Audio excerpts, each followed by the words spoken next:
Hello नमस्कार हजुरहरूलाई एकदमै धेरै स्वागत गर्न चाहन्छु आजको यस भिडियोमा।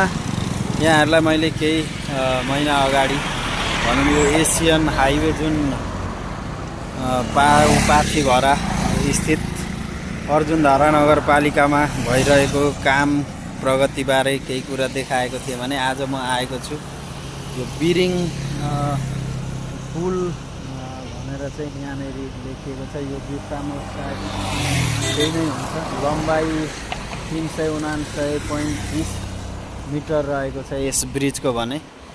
यसको भनौँ बर्खायामले जुन असार साउनमा पानीको जुन खोलामा बहाव हुने कारणले गर्दा त्यसको आसपास नजिकै कामहरू ठप्प भएको थियो भने अब लगभग बर्खायाम सकिएसँगै पुनः फेरि काम सञ्चालनमा आएको छ। त्यसै सम्बन्धी केही कुराहरू देखाउनका लागि भिडियो लिएर आएको छु। अबको यहाँहरूले यस भिडियोमा हेर्न सक्नुहुन्छ। यसरी देख्नुहुन्छ यो बिरिङ पुल है, एसियन हाइवे अन्तर्गत जुन यो रहेको छ। चारपानेदेखि केही अगाडिपट्टि आएर यहाँनिर असार साउन लगत्तै जुन बर्खायाम सकिए लगत्तै यसरी पुनः काम सञ्चालन गरिएको छ। देख्न सक्नुहुन्छ ठुल्ठुला पिलरहरू ठुल्ठुला मेसिनहरूद्वारा यहाँनिर चाहिँ गाड्ने हाल्ने काम भइरहेको छ। देख्न सक्नुहुन्छ बिस्तारै कामलाई फेरि तीव्रता रूपमा चलाइँदैछ, अघि बढाइँदैछ। यसरी चाहिँ लिफ्टिङ मेसिनद्वारा यो पिलरलाई सर्लक्क त्यहाँ कहाँनिर लगेर गाडिन्छ होला सायद। यो देख्न सक्नुहुन्छ यसले उचालिरहेको छ, उठाइरहेको छ। ल एकदमै सिधा बनाइएको छ, देख्न सक्नुहुन्छ है। ठिक्क यो काम चाहिँ सुरु गर्दै गर्दा ठड्याउँदै गर्दा ठ्याक्क आइपुगिएछ यस्तो मेसिनद्वारा। यहाँनिर चाहिँ यसलाई ठाडो पारिएको छ। यो चाहिँ पिलर हेर्न सक्नुहुन्छ, यति अग्लो र यति ठुलो भव्य पिलर चाहिँ गाडिने छ।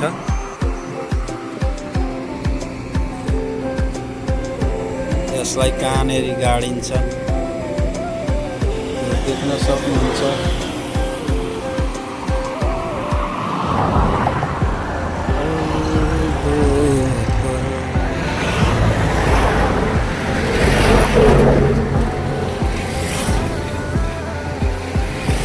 मेसिनद्वारा क्रेनद्वारा यसलाई चाहिँ त्यहाँ सायद त्यहाँनिर हाल्न लगिँदैछ होला। पिलर जडान देख्न सक्नुहुन्छ।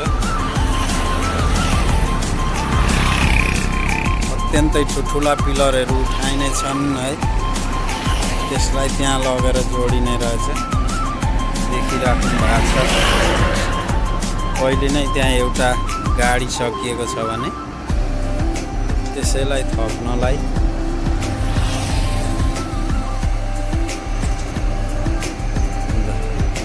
यसरी उठाइँदैछ यो मेसिनले चाहिँ। मेसिनले उठाएर त्यहाँनिर सट्ट हालिँदैछ, त्यसलाई राखिँदैछ। कति मजाले हेर्न लिफ्टद्वारा लिफ्टिङ गरेर यो भित्र लगाइँदैछ।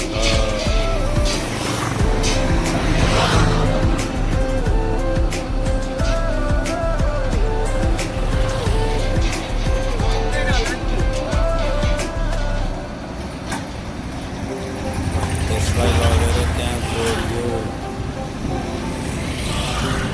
काम यसरी नै तीव्र रूपमा सञ्चालनमा आइरहेको छ, देख्न सक्नुहुन्छ।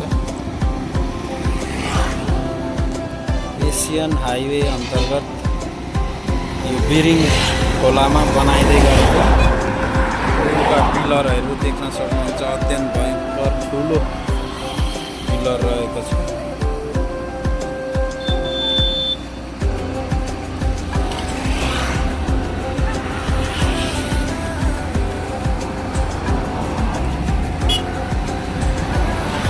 मेसिनले त्यसलाई त्यो खन्ने चाहिँ त्यहाँ देख्न सक्नुहुन्छ डिगिङ मेसिन, डिगर मेसिन।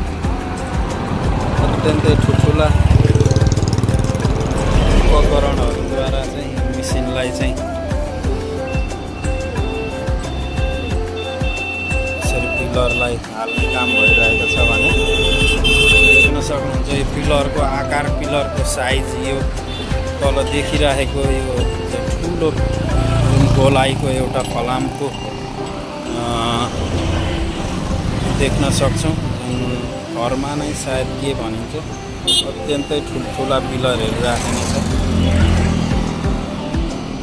यसरी नै काम सञ्चालन भइरहेको छ भने यस भिडियोमा म हजुरहरूलाई योभन्दा अगाडि पनि हामी कमल गाउँपालिका सम्म यसै भिडियोमा सर्र एसियन हाइवेको कामहरूको बारेमा, प्रगतिको बारेमा देखाउने छु। यस भिडियोमा अन्तसम्म बनिरहनुहुनेछ भन्ने पूर्ण विश्वास राख्दछु र देख्न सक्नुहुन्छ काम यसरी नै भइरहेको छ।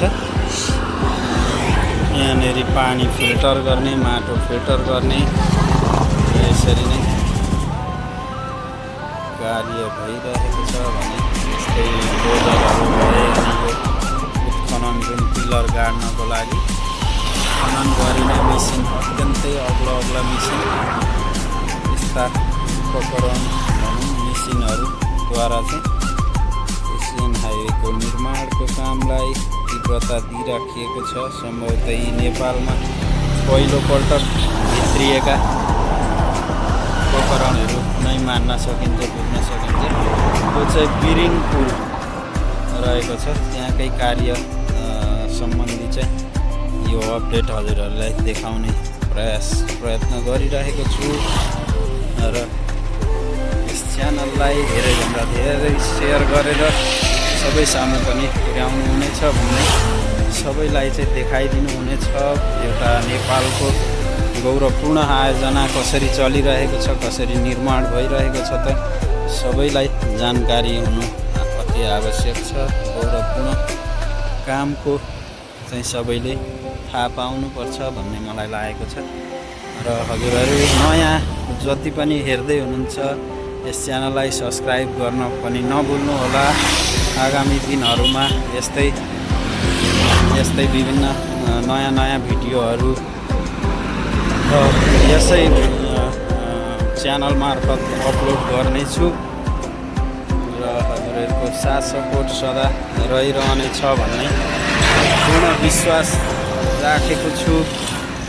देख्न सक्नुहुन्छ यसरी अहिले भर्खरै एउटा पिलर चाहिँ यहाँनिर खड्याइँदैछ।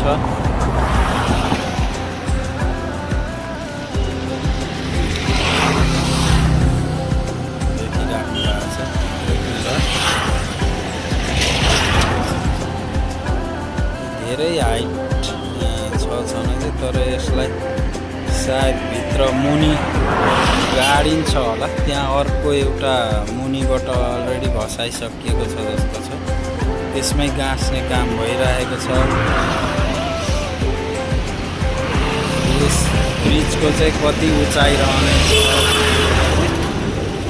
पछि पुनः फेरि संरचनाहरू अलिक राम्रोसँग चाहिँ निर्माण भइसकेपछि फेरि हजुरहरूलाई अपडेट गराउने नै छु र अहिलेलाई चाहिँ मैले यो भनौँ बिर्ता मोडबाट केही पश्चिमपट्टि रहेको बिरिङ खोला ब्रिज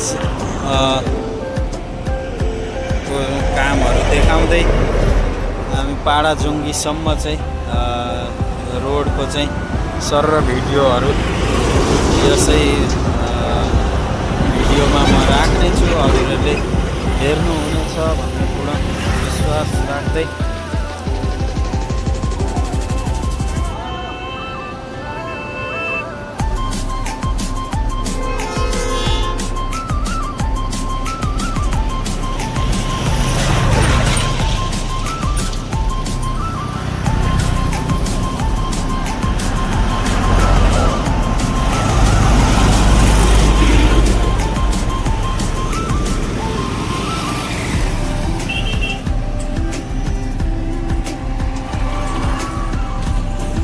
हस् त यिनै यसै भिडियोको साथमा आजलाई यस भिडियोबाट बिदा लिने अनुमति चाहन्छु। हजुरहरूको दिन शुभ रहोस्, आगामी दिनहरू पनि एकदमै शुभ रहोस् भन्दै आजलाई बिदा लिन चाहन्छु। हस् त, टेक केयर, बाई बाई।